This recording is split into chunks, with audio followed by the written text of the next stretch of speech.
как работи Европейския съюз. Първо да кажем две думи какво е Европейския съюз, какво представлява. Европейския съюз е уникален по рода си икономически и политически съюз между 28 европейски държави, заемащи по-голямата част от Европа. Европейския съюз е създаден след Втората световна война през 1950 година. Голямата особеност се състои в това, че макар че всички тези държави да са суверени и независими, те са обединили част от своя суверенитет, за да станат по-силни и да имат предимства на големия размер. На 9 май 1950 година френският външен министър Робер Шуман първи предлага публично идеите, довели до създаването на Европейския съюз. Затова 9 май се чества като рождения ден на Европейския съюз и като ден на Европа.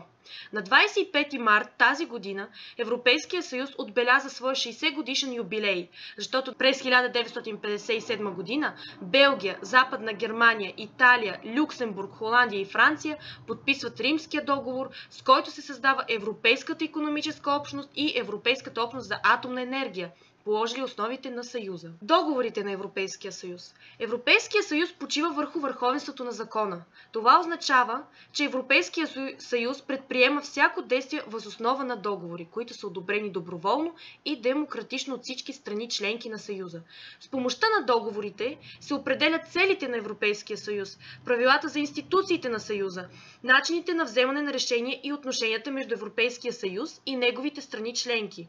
Договорите се изменят с цел повишаване на ефективността и прозрачността на Европейския съюз, подготовка за присъединяването на нови страни и въвеждане на нови области на сътрудничество, като например единната валута – еврото.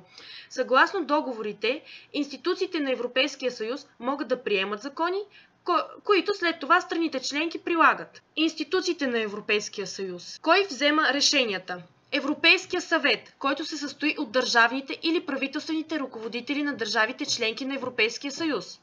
Европейския парламент, който представлява гражданите на Европейския съюз и се избира пряко от тях. Съветът на министрите, който представлява правителствата на държавите членки на Европейския съюз, и Европейската комисия, която представлява интересите на Европейския съюз като цяло. Нека сега да ги разгледаме по-отделно, като започнем с Европейския съвет. Европейски съвет – среща на върха. Европейския съвет включва върховните политически лидери на Европейския съюз, т.е. президентите и министър-председателите на страните членки.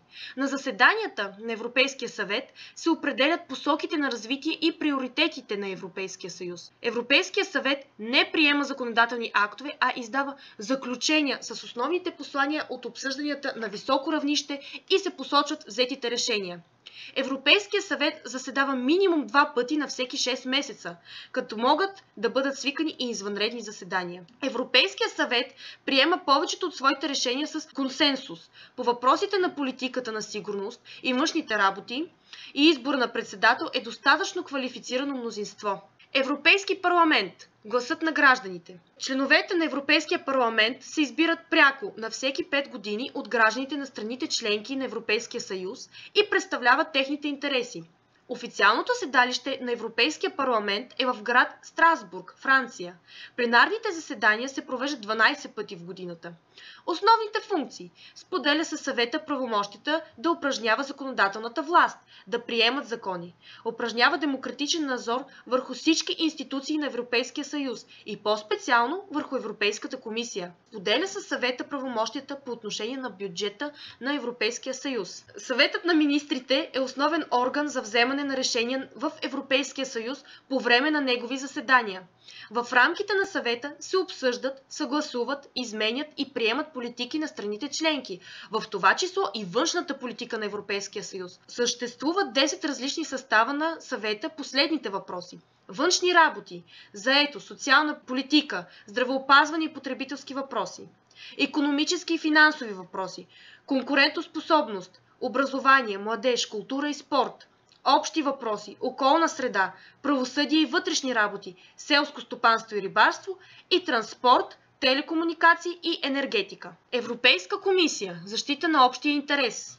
Европейската комисия е политически независима институция, която предлага законодателни актове, политики и програми за действие и отговаря за изпълнението на решенията на Европейския парламент и на Съвета. Също така управлява политиките на Европейския съюз и разпределя средствата от Европейския съюз, следи за прилагането на правото на Европейския съюз и представлява Европейския съюз на международно равнище. Членовете на комисията се наричат комисари. Председател на Европейската комисия е Жан-Клод Юнкер. На схемата можете да видите как се създават европейските закони. От гражданите, групи по интереси и експерти, чрез дискусии и консултации. След това преминават към Европейската комисия, представяне на официално предложение. След това преминават към Европейския парламент и Съвета на министрите, като се вземат съвместни решения. След това преминават към националните и местни органи, прилагат се и отиват към Европейската комисия и Европейския съд, контрола на прилагането. Благодаря ви за вниманието.